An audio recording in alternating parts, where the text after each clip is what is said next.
Welcome to the video regarding the rules for participation in the bug bounty program.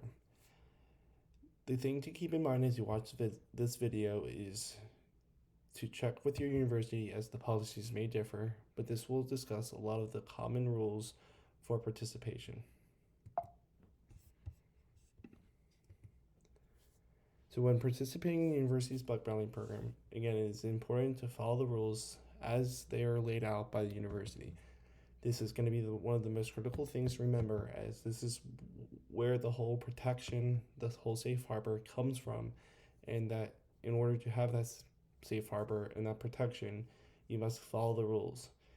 And because if you do not, that's when it gets into illegal slash unethical areas.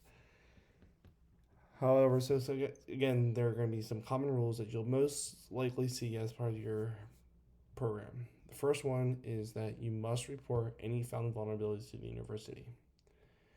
Another common one is that you must follow all state, local, and federal laws, as even though technically what you're doing is illegal, they've provided this safe protection for participation. So there still might be some other regulations that you might have to follow. So just making sure you follow all of those.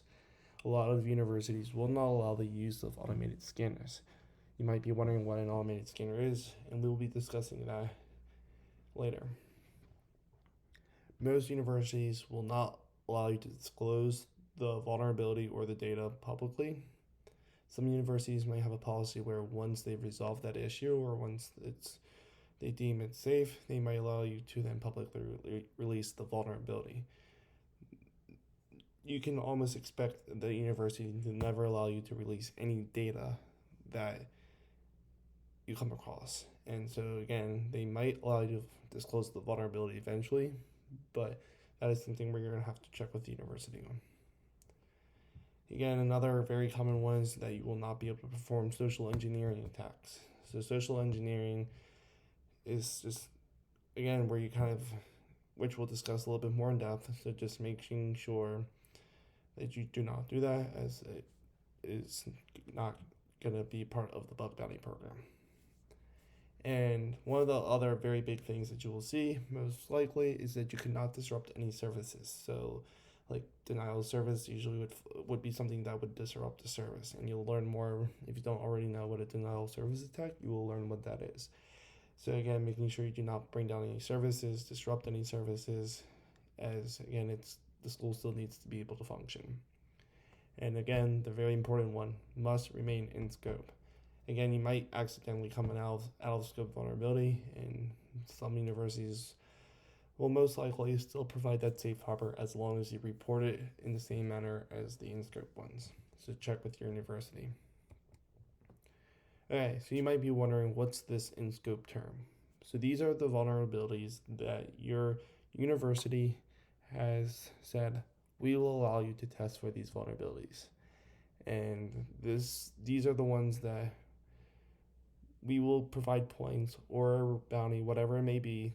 If you report, these are the ones that are eligible for those points, bounties, whatever it may be. Now, out of scope, also hear that term a lot. And so again, these are going to be the ones that you're not allowed to go out actively looking for. You're not allowed to test for. Some universities will want you to report that if you accidentally come across it, will still provide the safe harbor.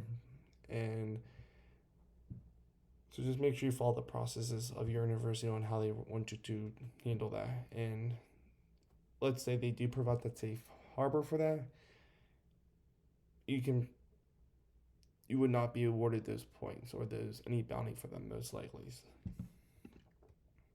And so finally, the severity levels. So we mentioned it before. So the critical severity means that, okay, this needs to be patched immediately. These are vulnerabilities that, if they go unpatched for any longer, and if they were exploited, would cause grave damage to the university or the college. And so then high is the step below that, where, okay, yes, there's still a high chance of exploitation. There's some more serious damage, but it's not as bad as a critical. but should still be fixed as soon as possible.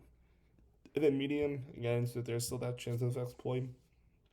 But again, so after dealing with any of them that are critical or high, it should still be pretty much fixed as soon as possible. And that would pretty much be the case with any vulnerability. Is again, a vulnerability could mean there's an exploitation out there, so patching any vulnerabilities that are there. So, but obviously critical should be the ones that are fixed first, then high, and then your medium ones. So I will see you in the next video. And again, make sure you continue to watch these videos as we will continue to discuss some very important topics.